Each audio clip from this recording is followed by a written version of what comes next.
Hello students, I am your educator Neha. Welcome back to our channel RT Life Sciences. तो आजकल आप सबके exams चल रहे होंगे, दिसंबर चल रहा है, ठंडी हो रही है, एग्जाम्स भी हो रहे हैं और एग्जाम्स के साथ साथ आपको एग्जाम का डर, प्रेशर भी होगा, स्ट्रेस में होंगे आप सब। तो आज हम लोग स्ट्रेस की बात कर ही रहे हैं तो आज स्ट्रेस को हम पढ़ भी लेते हैं, ठीक है। तो स्ट्रेस जो है वो आपके एनिमल फिजियोलॉजी का एक पार्ट है।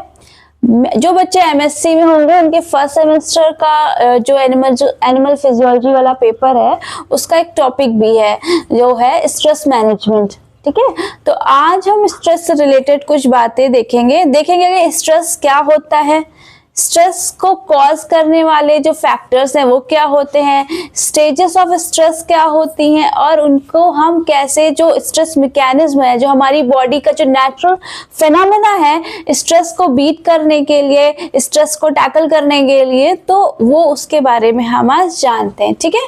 तो अगर हम कहें व्हाट इज स्ट्रेस, तो स्ट्रेस एक नेचुरल फिनोमेना है जो किसी थ्रेट या प्रेशर के अगेंस्ट में रिस्पॉन्स करता है, ये हमारी बॉडी रिस्पॉन्स करती है एक्चुअली, ठीक है। तो स्ट्रेस एक नेचुरल फिनोमेना है हमारी बॉडी का जो किसी थ्रेट या किसी प्रेशर के अगेंस्ट में उसके रिस्पॉन्स में वो एक्ट करती है, एक्शन करती है। तो अब हम अगर स्ट्रेस की बात करें तो स्ट्रेस को जब हम देखते हैं तो वैसे तो नॉर्मली हम लोग कई टाइप के स्ट्रेस देखते हैं, बट अगर हम एज अ साइंस स्टूडेंट अगर हम देखें तो स्ट्रेस जो होता है, इसकी जब हम स्ट्रेस की बात करते हैं तो दो चीज़ें और हमारे दिमाग में आनी चाहिए। पहला होता है स्ट्रेसर एंड नेक्स्ट, ठीक। देखें हमारी बॉडी जो है उसके जो नॉर्मल जो कंडीशन होती है वो होम्योस्टैटिक की कंडीशन होती है। होम्योस्टैटिक मतलब एक इक्विलिब्रियम के स्टेज पे होती है हमारी बॉडी, जहाँ पे हमारी बॉडी के अंदर जितने भी फंक्शंस हो रहे हैं, जो हार्मोन्स हैं, वो सब एक इक्विलिब्रियम स्टेज पे हैं जो नॉर्मली हमारी बॉडी को रिक्वायर्ड होते हैं, ठीक है। जब कभी कोई स्ट्रेस कंडीशन होती है तो हमारी वो जो इक्विलिब्रियम होमियोस्टेसिस वाली स्टेज है वो डिस्टर्ब हो जाती है, ठीक है। तो उस टाइम पे क्या होता है, स्ट्रेस में क्या होता है कि स्ट्रेस कैसे होती है, स्ट्रेस के लिए क्या होता है कि कुछ कॉजेज होते हैं, कुछ फैक्टर्स होते हैं, कुछ रीजंस, कुछ कॉजेज होते हैं जो स्ट्रेस क्रिएट करते हैं, ठीक है। तो हम उन फैक्टर्स, उन कॉजेस को क्या कहते हैं, हम उनको स्ट्रेसर कहते हैं, ठीक है। ये क्या है, ये फैक्टर्स या कॉजेज हैं जो कि क्या कॉज करते हैं, जो कि स्ट्रेस कॉज करते हैं, ठीक है। तो स्ट्रेसर्स क्या होते हैं, स्ट्रेसर्स वो फैक्टर्स कॉजेज होते हैं जो स्ट्रेस कॉज करते हैं। और जब बॉडी में स्ट्रेस कंडीशन आ जाती है इन स्ट्रेसर्स की वजह से, तो बॉडी उस स्ट्रेस कंडीशन को मतलब उस स्ट्रेस कंडीशन को फेस करने के लिए जो रिस्पॉन्स करती है उसको हम क्या कहते हैं, स्ट्रेस रिस्पॉन्स कहते हैं, ठीक है। तो अब आपको समझ में आएगा स्ट्रेस क्या है। स्ट्रेस एक फिजियोलॉजिकल फिनोमेना है, एक नेचुरल फिजियोलॉजिकल फिनोमेना है जो कि हमारी बॉडी में ही एक्टिवेट होता है और जब वो किसी थ्रेट या प्रेशर के अगेंस्ट में कोई रिस्पॉन्स करता है, ठीक है। तो ये स्ट्रेस होता है। स्ट्रेस किसकी वजह से होता है, स्ट्रेस स्ट्रेसर्स की वजह से होता है। स्ट्रेस कॉजिंग एजेंट जो होते हैं वो हम उन्हें कह सकते हैं स्ट्रेसर्स, ठीक है। और जब स्ट्रेसर स्ट्रेस कॉज करता है बॉडी में, तो जो बॉडी उस स्ट्रेस के अगेंस्ट में रिस्पॉन्स करती है हम उसे स्ट्रेस रिस्पॉन्स कहते हैं, ठीक है। तो जो स्ट्रेस मैकेनिज्म है वो सब इन तीन चीजों को लेके ही बना है। और स्ट्रेस जो मैकेनिज्म होता है इसमें सबसे ज्यादा जो इन्वॉल्वमेंट होता है वो हमारे हार्मोनल सिस्टम्स का होता है, हमारे हार्मोन्स का होता है, ठीक है। तो अब हम पहले तो पढ़ते हैं कि ये स्ट्रेसर्स क्या होते हैं, कितने टाइप के होते हैं, ठीक है। तो सबसे पहले तो देखिए कि भाई स्ट्रेसर्स जो होते हैं वो कौन कौन से स्ट्रेसर्स होते हैं, किस टाइप का उनका रिस्पॉन्स होता है, ठीक है। तो अगर हम देखें तो स्ट्रेसर्स जो होते हैं, तो अब हम पढ़ते हैं कि स्ट्रेसर्स और टाइप्स ऑफ स्ट्रेसर्स क्या होते हैं। तो हमारे स्ट्रेसर्स कितने टाइप के होते हैं, हम इनको मतलब वैसे तो बहुत सारे हो सकते हैं लेकिन कुछ कैटेगरीज में हमने उनको डिवाइड कर दिया है। तो जैसे कि फर्स्ट कैटेगरी आपकी physiological stressor, second is psychological stressor and third is socio cultural stressor. ठीक है, फिजियोलॉजिकल स्ट्रेसर्स में फिजिकल स्ट्रेसर्स और इन्वायरमेंटल स्ट्रेसर आते हैं।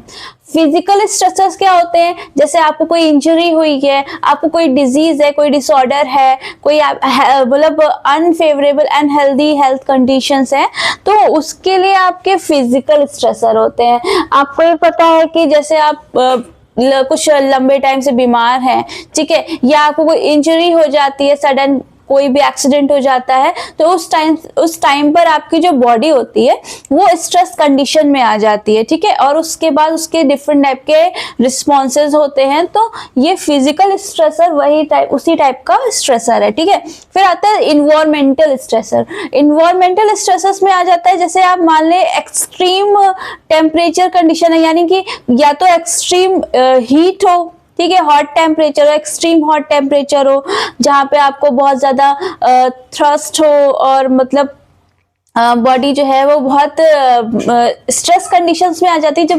अब आप ही देखें, जब एक्सट्रीम जब एक्सट्रीम हॉट कंडीशंस होती हैं, यानी तो आप लोग खुद ही से जब कहते नहीं 9 पारा चढ़ गया, तो घर से बाहर निकलने पे जब लू चल रही होती है, हॉट वेव्स चल रही होती हैं, उस टाइम पर अपने आप जब बाहर निकलते तो बॉडी एक स्ट्रेस कंडीशंस में होती है और वो उसी टाइप का रिस्पॉन्स कर रही होती है। ठीक है, ऐसे ही जब एक्सट्रीम कोल्ड कंडीशन होती है तो वो भी एक टाइप का एक स्ट्रेसर है। तो इन्वायरमेंटल स्ट्रेसर्स वही होते हैं। ठीक है, इसमें आपके नॉइज भी आ जाता है, एक्सट्रीम नॉइज कंडीशन होती है, पोल्यूशन जो कंडीशंस होती हैं वो सब इन्वायरमेंटल स्ट्रेसर में आती है। ठीक है, तो फिजियोलॉजिकल स्ट्रेसर समझ के, फिजिकल स्ट्रेसर जो आपके हेल्थ से रिलेटेड होती है, यानी कि आपको कोई डिजीज हो, कोई पेन हो, कोई इंजरी हुई हो, किसी टाइप का जो फिजियोलॉजिकल स्ट्रेस होता है, फिजियोलॉजिकल कंडीशन होती है, अनहेल्दी कंडीशंस होती हैं, वो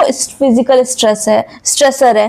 फिर इन्वायरमेंटल स्ट्रेसर में आपको समझ में आ गया होगा कि जो एक्सट्रीम टेम्परेचर कंडीशंस होती हैं, पोल्यूशन वाली कंडीशंस होती हैं, वो सब इन्वायरमेंटल स्ट्रेसर में आती हैं। फिर साइकोलॉजिकल स्ट्रेसर तो आप समझ ही गए होंगे कि हमारी साइकोलॉजी है ना, हमारी जो इमोशनल स्ट्रेसर्स की बात होती है, तो इमोशनल स्ट्रेसर में तो आप समझ जाते हैं कि किस टाइप के स्ट्रेसर्स होते हैं। रिलेशनशिप स्ट्रेसर होता है, अदर टाइप के स्ट्रेसर्स होते हैं जो हमारे इमोशंस के साथ में होते हैं, तो वो हमारे इमोशनल स्ट्रेसर्स होते हैं। कॉग्निटिव स्ट्रेसर्स होता है कि लैक ऑफ, मतलब जब हमारा कंसंट्रेशन जो होता है, हमारा जो ब्रेन कंसंट्रेशन होता है वो डिस्टर्ब हो जाता है। ठीक है, किसी वजह से, ठीक है, हम किसी शॉक में होते हैं या कोई भी ऐसी चीज होती है, उस वजह से उसको हम कॉग्निटिव स्ट्रेसर कहते हैं। और third one is social stressor. Social stressor मतलब जो हमारे सराउंडिंग सोसाइटी है ना, और हमारे सोशोलॉजिकल रिलेशनशिप से जब हमको कोई स्ट्रेस मिलता है तो उसे हम सोशल स्ट्रेसर कहते हैं। थर्ड वन है जो होता है वो सोशियो कल्चरल स्ट्रेसर होता है। ठीक है, सोशियो कल्चरल स्ट्रेसर में क्या होता है कि इसमें 2 टाइप के स्ट्रेसर्स होते हैं। कल्चरल स्ट्रेसर्स होता है, इकोनॉमिक स्ट्रेसर्स होता है। कल्चरल स्ट्रेसर्स में होता है कि जब आप डिफरेंट कल्चर में जाते हैं तो वहां पे आपको स्ट्रेस फील होता है कि हमें तो उनके कल्चर के बारे में कुछ पता नहीं। ऐसे कंडीशन सब होती है, जैसे आप किसी अदर कंट्री में जाते हैं, किसी दूसरे स्टेट में जाते हैं और वहाँ की कल्चरल जो कल्चर है वो आपके कल्चर से, आपसे बिल्कुल डिफरेंट है और आपको उसके बारे में ज्यादा नॉलेज भी नहीं है, तो उस टाइम पर भी आपको स्ट्रेस होता है। ठीक है, तो उसे हम कल्चरल स्ट्रेसर्स कहते हैं। इसके अलावा जो लैंग्वेज होती है ना, जैसे हम किसी चाइना या जापान या किसी अदर कंट्री में जाते हैं तो स्टार्टिंग में, इनिशियल स्टेज में हमें लैंग्वेज प्रॉब्लम से काफी ज्यादा फेस करना पड़ता है। तो वहां पे क्या होता है कि वो भी एक तरीके का हमें जो कल्चरल गैदरिंग में या वहाँ के जो नॉर्मल सिटीजन है उनसे जो हमें बात करनी होती है ना, कोई बात करनी हो तो कुछ पूछना होता है, तो उसमें हमें दिक्कत होती है। तो वो एक लैंग्वेज बैरियर की वजह से भी एक स्ट्रेस आता है। ठीक है, तो वो सब क्या होता है, वो कल्चरल स्ट्रेसर होता है।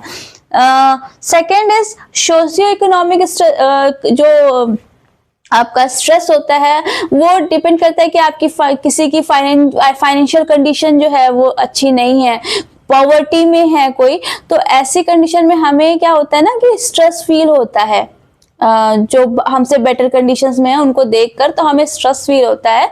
तो इस टाइप की जो कंडीशंस होती हैं वो सोशियो इकोनॉमिक कंडीशंस में होता है। और ये कुछ टाइप थे स्ट्रेसर्स के, स्ट्रेसर्स जो स्ट्रेस कॉज करते हैं, ठीक है। तो होप सो आपको स्ट्रेसर्स और उनके टाइप समझ में आए होंगे। ये तो कुछ नॉर्मल कैटेगरी हमने कर दी है इन स्ट्रेसर्स के। स्ट्रेसर्स बहुत से हो सकते हैं, कुछ भी हो सकता है स्ट्रेसर, जो स्ट्रेस कॉज करे वो स्ट्रेसर है, ठीक है। तो ये कुछ थे चीजें जो कैटेगरीज थी जो हमें स्ट्रेस कॉज करती थी। अब हम देखते हैं कि स्ट्रेस जो होता है वो कितने टाइप का होता है, ठीक है। तो अब हम पढ़ेंगे टाइप्स ऑफ स्ट्रेस। तो टाइप्स ऑफ स्ट्रेस, तो टाइप्स ऑफ स्ट्रेस कितने टाइप के होते हैं? तो सबसे पहला होता है इसको हम कहते हैं acute stress, okay. Second one is chronic stress, third is episodic stress, fourth is traumatic stress, fifth one is eustress। देखिए बच्चों, आप जो मैं ये स्ट्रेस मैनेजमेंट आपको पढ़ा रही हूँ इसके नोट्स आप जरूर बना लेना, क्योंकि अगर जो बच्चे फर्स्ट सेमेस्टर में उनको ये प्रॉब्लम जरूर आई होगी, जो एमएससी फर्स्ट सेमेस्टर के जो स्टूडेंट्स हैं, कि उनको इसके नोट्स कहीं भी नहीं मिल रहे होंगे, क्योंकि किसी भी जो बुक है, एनिमल फिजियोलॉजी की बुक हो या कहीं भी हो, वो आपको प्रॉपर ये स्ट्रेस मैनेजमेंट इसके आपको प्रॉपर डिटेल कहीं नहीं मिलती है, इसकी मैकेनिज्म की भी डिटेल आपको कहीं नहीं मिलेगी। तो मैं आपसे यही कहूंगी कि आप इस जो मैं पढ़ा रही हूँ इसके नोट्स आप प्रॉपर बनाएं, इन की पॉइंट्स को ध्यान में रखें, क्योंकि अगर क्वेश्चन आएगा, एक क्वेश्चन तो जरूर आता है, ठीक है। तो जो क्वेश्चन, एक ना एक क्वेश्चन तो जरूर आता है, तो आप उसमें क्या हो सकता है कि आप इस जो अगर मैं इसके नोट्स आपके पास होंगे तो आप वो क्वेश्चन डेफिनेटली कर लेंगे। और कोई भी बहुत टफ चीज नहीं होती है, लेकिन हमें इसका कंटेंट कहीं नहीं मिलता है बुक्स में या नेट पे, प्रॉपर कंटेंट कहीं नहीं मिलता है, तो हमें खुद स्ट्रेस होने लगता है कि हम स्ट्रेस मैनेजमेंट वाले क्वेश्चन में हम क्या लिखेंगे, ठीक है। तो इसलिए आप इसको नोट्स जरूर बनाएं, ठीक है। तो अब मैंने स्ट्रेस को बताया आपको, और फिर मैंने आपको बताया था कि टाइप्स ऑफ स्ट्रेसर्स क्या होते हैं जो स्ट्रेस कॉज करते हैं। अब हम पढ़ रहे हैं टाइप्स ऑफ स्ट्रेस, ठीक है। तो टाइप्स ऑफ स्ट्रेस में सबसे पहला आता है एक्यूट स्ट्रेस। एक्यूट स्ट्रेस क्या होते हैं, इनको हम अगर एक्सप्लेन मतलब समझाएं तो हम इन्हें कह सकते हैं शॉर्ट टर्म स्ट्रेस, ठीक है। ये है शॉर्ट टर्म स्ट्रेस।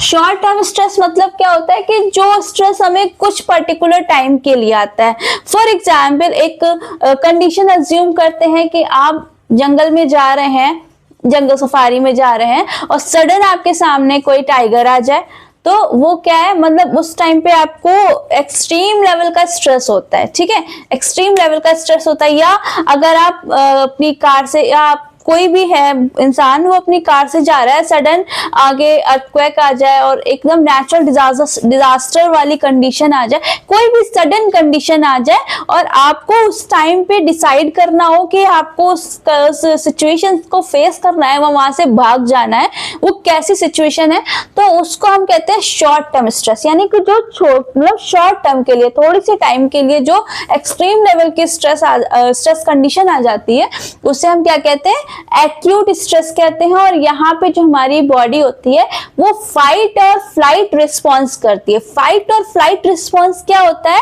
या तो वो कंडीशन को क्या करे, फेस करे, फाइट करे, या फ्लाइट यानी कि भाग ले वहां से, उस कंडीशन को मतलब उस कंडीशन से दूर हटे, ठीक है। तो वो फाइट और फ्लाइट कंडीशन होती है। तो ये होता है हमारा अक्यूट स्ट्रेस, ठीक है, जो सडन स्ट्रेस होता है, शॉर्ट टर्म स्ट्रेस होता है। फिर आपका आता है क्रॉनिक स्ट्रेस। ये क्रॉनिक स्ट्रेस जो होता है एक्यूट स्ट्रेस का जस्ट अपोजिट होता है, क्योंकि ये लॉन्ग टर्म स्ट्रेस होता है, लॉन्ग टर्म स्ट्रेस, ठीक। लॉन्ग टर्म स्ट्रेस यानी कि अगर आपको कोई स्ट्रेस लंबे टाइम तक है, यानी कि फाइनेंशियल कंडीशंस की वजह से आप काफी लंबे टाइम तक स्ट्रेस में हैं, ठीक है, कोई हेल्थ कंडीशंस की वजह से आप लंबे टाइम तक स्ट्रेस में हैं, तो कोई भी ऐसी कंडीशन जहां पे आपको स्ट्रेस एक लॉन्ग पीरियड के लिए हो, वो क्रॉनिक स्ट्रेस होता है। ठीक है, एक्यूट स्ट्रेस शॉर्ट टर्म के लिए था, क्रॉनिक लॉन्ग टर्म के लिए। फिर आता है आपका एपिसोडिक स्ट्रेस। एपिसोडिक स्ट्रेस क्या होता है? रिकरेंट स्ट्रेस, मतलब कि कोई भी स्ट्रेस जो आपको बार बार आ रहा हो, है ना, किसी भी टाइप का स्ट्रेस जो आपको बार बार फेस करना पड़ रहा हो, वो क्या होता है? एपिसोडिक स्ट्रेस होता है। ठीक है, तो ये बात आप एपिसोडिक स्ट्रेस समझ गए होंगे कि आप कोई भी स्ट्रेस कंडीशन आपको कुछ टाइम के बाद फिर से वही कंडीशंस आ रही हैं, फिर से वही कंडीशंस आ रही हैं, तो वो एपिसोडिक स्ट्रेस है। ठीक है, फिर आता है ट्रॉमेटिक स्ट्रेस। ये बहुत ही एक्सट्रीम लेवल का स्ट्रेस होता है जो किसी भी ट्रामा की वजह से होता है। कोई ऐसा ट्रॉमेटिक इवेंट हुआ होता है जिसकी वजह से इंसान जो है वो स्ट्रेस में चला जाता है, और वो बहुत एक्सट्रीम लेवल वाला स्ट्रेस होता है, और जिससे जो पर्सन होता है वो उसको बहुत ही ज्यादा डिफिकल्टी होती है उस स्ट्रेस कंडीशन से ओवरकम होने में। ठीक है, उस स्ट्रेस कंडीशन से बाहर निकलने में उसको बहुत ज्यादा डिफिकल्टी होती है। कभी कभी तो ऐसा होता है कि वो उस कंडीशन से बाहर निकल ही नहीं पाता। तो और ट्रॉमेटिक कंडीशन में बहुत सारे मतलब स्ट्रेस रिलेटेड डिसऑर्डर्स होते हैं। तो ये ट्रॉमेटिक स्ट्रेस है, जैसे कि किसी का बहुत बड़ा एक्सीडेंट हुआ हो, है ना, उस वजह से क्या है कि उस ट्रामा से वो बाहर ही नहीं आ पा रहा है, वो हमेशा उस डिप्रेशन में रहता है, उस एंजाइटी में रहता है उस पर्टिकुलर ट्रॉमेटिक इवेंट की वजह से। तो उसको हम क्या कहते हैं? ट्रॉमेटिक स्ट्रेस कहते हैं। सबसे अच्छा स्ट्रेस होता है यू स्ट्रेस। ठीक है, इसको हम कह सकते हैं, इसको हम पॉजिटिव स्ट्रेस कह सकते हैं। तो यू स्ट्रेस जिसको हम पॉजिटिव स्ट्रेस कहते हैं, इसको हम गुड स्ट्रेस भी कह सकते हैं। ये कब होता है? ये हमें ये भी शॉर्ट टर्म पीरियड के लिए होता है, और ये तब होता है जब हम किसी कंपटीशन में या कोई टाइम रिलेटेड डील करने वाले होते हैं। मतलब कि जैसे आजकल आप सबका एग्जाम है, तो इस समय आप स्ट्रेस कंडीशन में हैं, और ये एक पॉजिटिव स्ट्रेस है जब आपको किसी कंपटीशन को बीट करना होता है, किसी डेडलाइन से पहले किसी वर्क को कंप्लीट करना होता है, तो वो सब यू स्ट्रेस में आता है। अब आप कहेंगे कि ये पॉजिटिव स्ट्रेस क्यों है?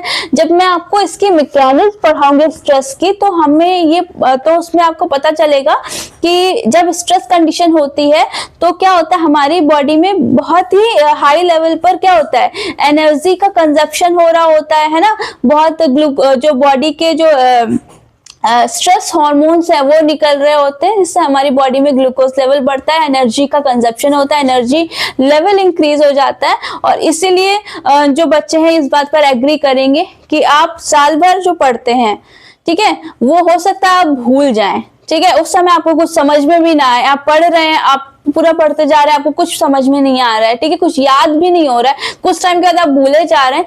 लेकिन एग्जाम के पहले जो 1 महीने पहले बच्चे पढ़ रहे होते हैं, तो आप जो पढ़ते हैं वो आपको सब याद हो जाता है। ये चीज हमेशा याद रखिएगा कि जब आप एग्जाम के पहले, भी कहते हैं ना कि एग्जाम के पहले आपको रिवीजन की जरूरत होती है, वो इसलिए होती है कि जब एग्जाम टाइम में आपको स्ट्रेस होता है, उस समय आपकी बॉडी जो होती है वो बहुत ज्यादा एनर्जी जो है रिलीज कर रही होती है, उस टाइम पे आप जो पढ़ रहे होते हैं वो आपको याद हो जाता है। इवन अगर आप मेरा ये एग्जाम से पहले अगर आपका एग्जाम में ये टॉपिक है स्ट्रेस मैनेजमेंट का, और आप ये वीडियो मेरा देख रहे होंगे, ठीक है, तो आपको ये वीडियो देखने में ही आपको वो जो है आपकी मेमोरी में फीड होता जा रहा होगा। ठीक है, जब आप एग्जाम देंगे तो आपको उस समय हो सकता है ये सब चीजें रिकॉल हो जाएं। तो हमेशा एग्जाम से पहले क्या होता है, जो हमारा स्ट्रेस होता है एग्जाम प्रेशर की वजह से, तो वो एक पॉजिटिव स्ट्रेस होता है जिसमें हमें ना कुछ भी याद करेंगे तो हमें फटाफट याद हो जाता है, कुछ भी चीज समझनी होती है तो फटाफट समझ में आती है। इवन हमें बहुत अच्छे अच्छे तरीके भी मिल जाते हैं चीजों को याद करने के लिए, बहुत सी अच्छी अच्छी ट्रिक अपने आप दिमाग में आ जाती है कि हाँ इसको हम ऐसे याद कर लेंगे। तो वो जो प्रिपरेशन होती है ना पहले की, एग्जाम प्रेशर में जो आपकी प्रिपरेशन होती है वो बहुत ही बेस्ट प्रिपरेशन होती है। और उस टाइम पे अगर आप अपना पूरा कोर्स, जो पूरे टॉपिक्स हैं उनको आप सिर्फ रिवाइज भी करते हैं, तो मैं गारंटी लेती हूँ कि आपके एग्जाम में आपको हो सकता है ज्यादा कुछ ना याद हो, लेकिन आपको ऐसे की पॉइंट जरूर याद आ जाएंगे जिससे आप अपने पेपर को बहुत ही अच्छी तरीके से कर सकते हैं। ठीक है, तो ये इसलिए ये यू स्ट्रेस होता है। ठीक है, तो आई होप आपको ये टाइप्स ऑफ स्ट्रेस समझ में आके होंगे। Acute stress, chronic stress. Acute stress जो शॉर्ट टर्म पीरियड के लिए होता है, क्रॉनिक स्ट्रेस जो लॉन्ग टर्म पीरियड के लिए होता है, और एपिसोडिक जो स्ट्रेस बार बार रिपीट हो रहा हो। ट्रॉमेटिक स्ट्रेस जो किसी ट्रॉमेटिक कंडीशन की वजह से एक्सट्रीम लेवल का स्ट्रेस होता है जिससे कि पर्सन जो है वो एग्जॉस्ट हो सकता है, तो वो ट्रॉमेटिक स्ट्रेस है। और उसके बाद आता है यू स्ट्रेस जो पॉजिटिव स्ट्रेस होता है, जो कि एग्जाम के पहले है या किसी डेडलाइन के पहले आपको कोई वर्क कंप्लीट करना है उस वजह से। तो ये टाइप्स ऑफ स्ट्रेस है। अब हम पढ़ेंगे स्टेजेस ऑफ स्ट्रेस। ठीक है, स्ट्रेस रिस्पॉन्स, बॉडी रिस्पॉन्स करती है। अब ये स्ट्रेस कंडीशन, स्ट्रेसर्स ने क्या किया, स्ट्रेस कंडीशंस लेकर आए। ठीक है, जैसे एक्यूट स्ट्रेस के केस में वो जो टाइगर था वो क्या था, वो एक टाइप का स्ट्रेसर था जो हमें थ्रेट कर रहा था, लाइफ थ्रेटनिंग स्ट्रेस था। ठीक है, वो क्या, वो स्ट्रेसर था, उसने हमारे अंदर एक एक्यूट स्ट्रेस कंडीशंस लेके आ गया। ठीक है, अब हमारी बॉडी जो है वो उसके अगेंस्ट में कुछ रिस्पॉन्स करेगी। ठीक है, रिस्पॉन्स करेगी यानी या तो वो जो पर्सन है वो शेर से लड़ जाएगा या उसे भाग जाएगा। बेस्ट ऑफ केस में लोग क्या करते हैं, भागते हैं। और मुझे तो ऐसा लगता है भी भागो ना, खड़े हो जाओ, क्योंकि सुना है ना, लोग कहते रहते हैं कि भाई सामने शेर आ गया तो स्टूड होके खड़े हो जाओ, तो ऐसा कहते हैं। ठीक है, तो देख लेना, फिलहाल ये ऐसा एक्यूट स्ट्रेस में लोग नॉर्मली भाग ही जाते हैं। ठीक है, तो कोई फायदा नहीं होता है भागने का, पर लोग भागते हैं। तो ये स्ट्रेस कंडीशन थी। अब हम पढ़ते हैं जो हमारी बॉडी रिस्पॉन्स करती है स्ट्रेस सिचुएशन में, उसको पढ़ते हैं। और उसके स्टेजेस होती हैं एक्चुअली में। ठीक है, तो अब हम उसके स्टेजेस को पढ़ते हैं। तो स्टेजेस ऑफ स्ट्रेस या कह सकते हैं स्टेजेस ऑफ स्ट्रेस रिस्पॉन्स। ठीक है, तो इसमें सबसे पहले जो स्टेज आती है वो होती है अलार्म स्टेज। ये क्या होती है, अलार्म स्टेज होती है।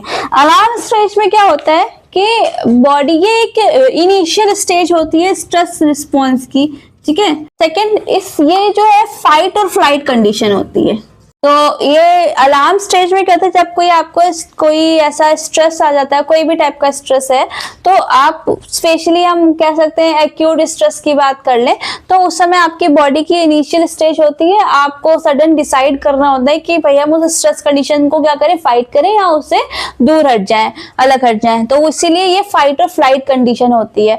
जब अलार्म स्टेज होती है तो उसमें जो बॉडी होती है उसका जो HPA एक्सिस वाला जो रिस्पॉन्स होता है, HPA एक्सिस वाला जो रिस्पॉन्स होता है वो एक्टिवेट हो जाता है। HPA एक्सिस क्या होता है, HPA का मतलब होता है हाइपोथैलेमिक पिट्यूटरी एड्रिनल एक्सिस। ठीक है, HPA axis hypothalamic pituitary adrenal axis. ठीक है, ये एक पाथवे होता है जो जिससे कि जो बॉडी होती है वो स्ट्रेस के अगेंस्ट में रिस्पॉन्स करती है। इसमें कुछ स्ट्रेस हार्मोन्स रिलीज होते हैं और जिससे कि हमारी बॉडी को स्ट्रेस कंडीशन से निकलने के लिए हेल्प मिलती है और फिर वो दोबारा से होम्योस्टैटिक वाली स्टेज पे आ जाती है। ठीक है, तो अलार्म स्टेज एक इनिशियल स्टेज है, ये फाइट और फ्लाइट कंडीशन से बीट करने के लिए होती है। ठीक है, जो सडन रिस्पॉन्स होता है और इसमें क्या होता है, HPA एक्सिस एक्टिवेट हो जाता है। HPA एक्सिस एक्टिवेट होने की वजह से स्ट्रेस हार्मोन यानी कि कॉर्टिसोल और एड्रेनलिन, ये स्ट्रेस हार्मोन है जो HPA एक्सिस के एक्टिवेशन के बाद में रिलीज होते हैं और यही हार्मोन्स जो होते हैं वो स्ट्रेस कंडीशन से क्या करते हैं, फाइट करते हैं और उसको बॉडी को दोबारा होम्योस्टैटिक वाली स्टेज पर ले आते हैं। अब कैसे करते हैं ये हम बाद में पढ़ेंगे जब हम HPA एक्सिस स्ट्रेस मैकेनिज्म को देखेंगे। फिलहाल के लिए आप अब जो स्ट्रेस रिस्पॉन्स की फर्स्ट स्टेज थी वो थी अलार्म स्टेज, इसको देख लें। ठीक है, अलार्म स्टेज के बाद सेकेंड स्टेज आती है, वो होती है रेसिस्टेंट स्टेज। रेसिस्टेंट स्टेज में क्या होता है कि जब हमारी जो बॉडी है, ठीक है, जब कोई स्ट्रेस कंडीशन जो है वो प्रोलॉन्ग पीरियड तक चले। ठीक है, क्रॉनिक स्ट्रेस में हमने देखा था ना, लॉन्ग टर्म स्ट्रेस थी। तो जब रेसिस्टेंट स्टेज में क्या होता है कि जब कोई भी स्ट्रेस जो है वो लॉन्ग पीरियड के लिए हो, ठीक है, लॉन्ग टर्म स्ट्रेस हो, और ऐसे में क्या होता है कि जो बॉडी का जो HPA एक्सिस तो एक्टिवेट होता है, बट वो क्या होता है, HPA एक्सिस एक्टिवेट तो होता है बट जो हार्मोन्स होते हैं वो क्या होते हैं, वो लो लेवल पर जो है रिलीज हो रहे होते हैं। ठीक है, HPA एक्सिस एक्टिवेट होता है, एक्टिवेट एट लो लेवल। अब चूंकि रिस्पॉन्स है, एचपी एक्सिस है, हार्मोन्स को रिलीज तो करेगा, लेकिन अब अगर अलार्म स्टेज होती है तो वो जल्दी एक्सट्रीम लेवल पर रिलीज करता, बहुत सारे स्ट्रेस हार्मोन को रिलीज करता। तो क्या होता है कि वो तुरंत उस स्ट्रेस कंडीशन से वो क्या करता, फाइट करता, ठीक है। लेकिन अब रेसिस्टेंस स्टेज में क्या होता है कि धीरे धीरे धीरे धीरे सारे जो स्ट्रेस हार्मोन्स होते हैं वो क्या होता है, रिलीज होते रहते हैं एचपी एक्सिस के थ्रू। उसमें क्या होता है कि जो बॉडी होती है वो स्ट्रेस को अडेप्ट करती है। फॉर एग्जाम्पल जैसे कोई भी फाइनेंशियल प्रॉब्लम चल रही है ना, वो एक लंबे टाइम ड्यूरेशन तक चल रही है, कोई हेल्थ प्रॉब्लम है लंबे ड्यूरेशन तक चल रही है, तो ऐसे में हमारी बॉडी जो होती है अब उस स्ट्रेस कंडीशन को अडेप्ट कर लेती है, ठीक है। और अडेप्ट करने के बाद क्या होता है कि लो लेवल पर जो हमारे स्ट्रेस हार्मोन्स होते हैं वो लगातार सिक्रीट हो रहे होते हैं, रिलीज हो रहे होते हैं, ताकि वो हमारी बॉडी की जो इनबैलेंसिंग है उसको मेंटेन कर पाए, ठीक है। लेकिन कब ये होता है कि अगर प्रोलॉन्ग पीरियड तक, बहुत ज्यादा प्रोलॉन्ग पीरियड तक अगर ये रेसिस्टेंट स्टेज रहती है तो उसमें क्या होता है कि जो स्ट्रेस हार्मोन होते हैं इनका लेवल बहुत ही ज्यादा डिक्रीज होता जाता है और वो एकदम एग्जॉशन वाली स्टेज में आ जाते हैं, ठीक है। तो डिप्लीशन हो जाता है अगर बहुत ज्यादा प्रोलॉन्ग पीरियड तक ये स्टेज होती है। अगर आपकी ये रेसिस्टेंट स्टेज होती है तो क्या होता है कि स्ट्रेस हार्मोन का डिप्लीशन होने लगता है, स्ट्रेस हार्मोन का डिप्लीशन होने लगता है। ये आप समझिए रेसिस्टेंस स्टेज क्या होती है। रेसिस्टेंस स्टेज जो होती है लॉन्ग टर्म स्ट्रेस के लिए होती है। इसमें जो बॉडी होती है वो स्ट्रेस कंडीशन को अडाप्ट करने के लिए कोशिश कर रही होती है, ठीक है, कि वो स्ट्रेस कंडीशन को अडाप्ट करती है। क्योंकि इसमें क्या होता है, जो एचपीए एक्सिस होता है, जो मैंने बताया था हाइपोथैलेमिक पिट्यूटरी एड्रेनल एक्सिस जो होता है वो एक्टिवेट तो होता है, बट वो जो स्ट्रेस हार्मोन रिलीज हो रहे होते हैं इस एक्सिस से, वो यानी कि जो कॉर्टिसोल और एड्रेनलिन है वो बहुत लो लेवल पर जो है रिलीज हो रहे होते हैं। क्योंकि अब वो चूंकि लंबे टाइम तक उस स्ट्रेस कंडीशन वो चल रही है तो इसलिए थोड़ा थोड़ा वो स्ट्रेस हार्मोन रिलीज होते हैं। लेकिन अगर ये जो रेसिस्टेंट स्टेज है वो बहुत ही ज्यादा लंबे टाइम तक अगर वो खिंच गई तो क्या होता है, स्ट्रेस हार्मोन का डिप्लीशन होने लगता है, यानी कि वो एग्जॉशन वाली स्टेज में आते हैं। तो अब इसके बाद अगर रेसिस्टेंट स्टेज जो है, अगर इसमें भी आपकी स्ट्रेस कंडीशन जो है वो बेटर नहीं हुई तो क्या होता है, एग्जॉशन की स्टेज आ जाती है, ठीक है। तो इसीलिए जो थर्ड स्टेज होती है वो होती है एग्जॉशन की। एग्जॉशन के स्टेज में क्या होती है कि जो बॉडी होती है वो अपने सारी एनर्जी रिसोर्स को यूज कर लेती है, बट फिर भी स्ट्रेस कंडीशन जो होती है वो टैकल नहीं हो पा रही होती है, ठीक है। उस समय क्या होता है कि आपका जो स्ट्रेस हार्मोन है वो उसका पूरे तरीके से क्या होता है, डिप्लीशन हो चुका होता है। एक्सट्रीम प्रोलॉन्ग कंडीशन यानी कि स्ट्रेस जो है वो बहुत ज्यादा लंबे टाइम तक चल गई, depletion of stress hormone. And third इसमें क्या होता है कि क्या होता है आफ्टर इसमें स्ट्रेस, बहुत सारे हेल्थ इश्यूज हो जाते हैं, स्ट्रेस इफेक्ट्स। तो एग्जॉशन स्टेज क्या होती है कि जब रेसिस्टेंट स्टेज से भी बॉडी जो होती है स्ट्रेस कंडीशन से बाहर नहीं आ पा रही होती है तो उस समय एग्जॉशन स्टेज आ जाती है, यानी कि बॉडी अपनी बॉडी जो है वो सारे एनर्जी रिसोर्सेज को यूज कर लेती है। एचपी एक्सिस जो धीरे धीरे रिलीज, जो स्ट्रेस हार्मोन रिलीज कर रहा था, वो सब हार्मोन्स जो होते हैं वो सब अपने डिप्लीशन स्टेज पर आते हैं, मतलब ऑलमोस्ट एग्जॉस्टिंग स्टेज पर आ जाते हैं और फिर भी हम उस स्ट्रेस कंडीशन से बाहर नहीं आ पा रहे होते हैं। तो ऐसे स्टेज में जो बॉडी होती है एग्जॉस्शन स्टेज में आ जाती है और उसका जो रिजल्ट होता है वो ये होता है कि बहुत सारे स्ट्रेस रिलेटेड मेटाबॉलिक डिसऑर्डर्स हो जाते हैं, यानी हमारा इम्यून सिस्टम वीक हो जाता है, हमें कार्डियोवैस्कुलर डिसऑर्डर्स हो जाते हैं, पोस्ट ट्रॉमेटिक डिसऑर्डर्स हो जाते हैं, ऐसे बहुत सारे डिसऑर्डर्स हो जाते हैं इस एग्जॉशन स्टेज में, ठीक है। तो ये, लेकिन अगर उस रेसिस्टेंट स्टेज से बॉडी जो है, आप होप से लिख लिया होगा, तो अगर रेसिस्टेंट स्टेज से बॉडी जो है वो क्या कहते हैं बाहर आ गई है, ठीक है, इसने उस कंडीशन को टैकल कर लिया है, वो अब उस कंडीशन से बाहर आ गई है, तो ऐसे में क्या होता है कि एक लास्ट स्टेज आती है, वो होती है रिकवरी स्टेज। तो ये लास्ट स्टेज है, फोर्थ स्टेज, ये होती है रिकवरी स्टेज। रिकवरी स्टेज में क्या होता है, बॉडी बैक टू होम्योस्टेसिस, ठीक है। तो ये जो होता है कि रेसिस्टेंस को, स्ट्रेस कंडीशन को बीट करके, टैकल करके बॉडी दोबारा से हम अपने होम्योस्टैटिक स्टेज में आ जाती है। तो ये क्या होता है, ये आपकी रिकवरी स्टेज होती है। एक बार सारे जो स्ट्रेस रिस्पॉन्स की स्टेजेस हैं उनको हम एक बार और रिपीट कर लेते हैं। सबसे पहले हमने पढ़ा था, तो पहले हमने पढ़ा था अलार्म स्टेज पढ़ी थी, ठीक। अलार्म स्टेज के बाद हमने रेसिस्टेंट स्टेज पढ़ी थी, रेसिस्टेंस स्टेज पढ़ी थी। थर्ड वन हमने पढ़ा था एग्जॉशन स्टेज पढ़ी थी, एंड लास्ट में हमने पढ़ा था रिकवरी स्टेज।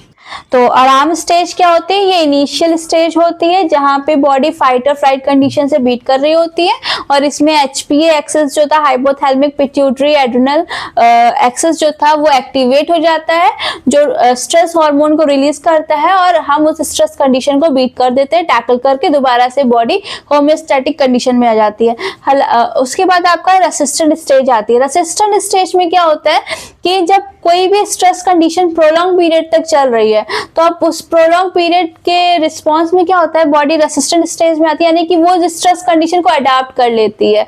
और क्या होता है, जो HPA एक्सिस होता है वो तो एक्टिवेट होता है, बट वो बहुत लो लेवल पर एक्टिवेट होता है, यानी कि उसमें जो स्ट्रेस हार्मोन्स रिलीज हो रहे होते हैं वो बहुत लो लेवल पर रिलीज हो रहे होते हैं। लेकिन अगर यही रेसिस्टेंट स्टेज जो होती है प्रोलॉन्ग पीरियड तक जाती है, तो वो हार्मोन जो स्ट्रेस हार्मोन है उनकी डिप्लीशन वाली कंडीशन आने लगती है, ठीक है।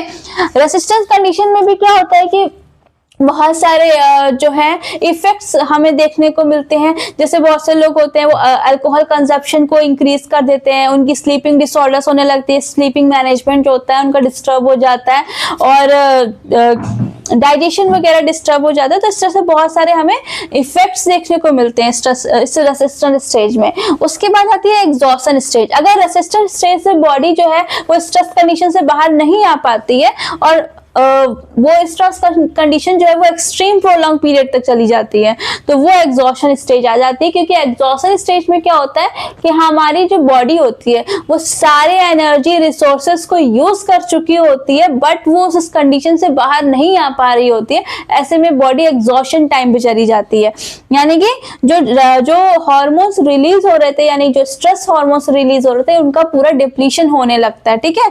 तो ये एग्जॉशन स्टेज है। इसमें तो एक्सट्रीम लेवल पर स्ट्रेस इफेक्ट देखने को मिलते हैं, जो कार्डियोवैस्कुलर डिजीज है, बहुत सारे मेटाबॉलिक डिसऑर्डर्स हैं, वो सब हमें इस स्टेज में देखने को मिलते हैं। फिर आती है आपकी रिकवरी स्टेज। अगर रेसिस्टेंट स्टेज से बॉडी जो है वो रिकवर हो जाती है, तो वो रिकवरी स्टेज में आ जाती है, और यहाँ पे बॉडी दोबारा से होम्योस्टैटिक वाली कंडीशन में आ जाती है। तो ये 4 स्टेजेस थी जो स्ट्रेस रिस्पॉन्स की स्टेजेस थी। तो आज हमने स्ट्रेस को पढ़ा, स्ट्रेस को कॉज करने वाले स्ट्रेसर्स के बारे में पढ़ा, टाइप्स ऑफ स्ट्रेस पढ़ा, और हमने स्ट्रेस रिस्पॉन्स की स्टेजेस पढ़े, ठीक है।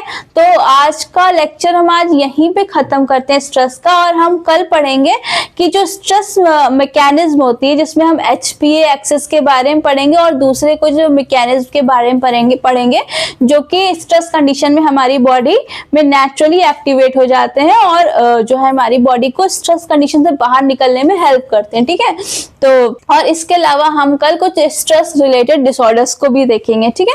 तो आज के लिए बस इतना ही। होप सो आपको आज का लेक्चर अच्छा लगा होगा, और इसके अकॉर्डिंग आप अपने स्ट्रेस को भी डिवाइड कर लीजिएगा, कैटेगराइज कर लीजिएगा, और कल हम देखेंगे किस तरीके से हम उस स्ट्रेस को बीट अप करते हैं, हमारी बॉडी कैसे नेचुरली उस स्ट्रेस को क्या कहते हैं टैकल करती है। तो ये सब हम कल देखते हैं, ठीक है। तब तक के लिए आप RT लाइफ साइंसेस पर बने रहे। हमारे प्रीवियस लेक्चर्स जो हैं मॉलिक्यूलर बायोलॉजी पे, डेवलपमेंटल बायोलॉजी पे, इनको भी आप जरूर देखें, और best of luck for your exams. और हाँ, मोस्ट इम्पॉर्टेंट कि आप जो है, अगर आपको कोई भी प्रॉब्लम है, कोई भी डाउट है, कोई भी क्वेरी है, किसी भी अदर सब्जेक्ट यानी बॉटनी जूलॉजी से रिलेटेड कोई भी टॉपिक है आपको पूछना है, तो आप हमारी मेल ID पर भी मेल कर सकते हैं, और हमें कमेंट सेक्शन पर भी बता सकते हैं, ठीक है। तो बने रहे RT लाइफ साइंसेस के साथ में। Thank you.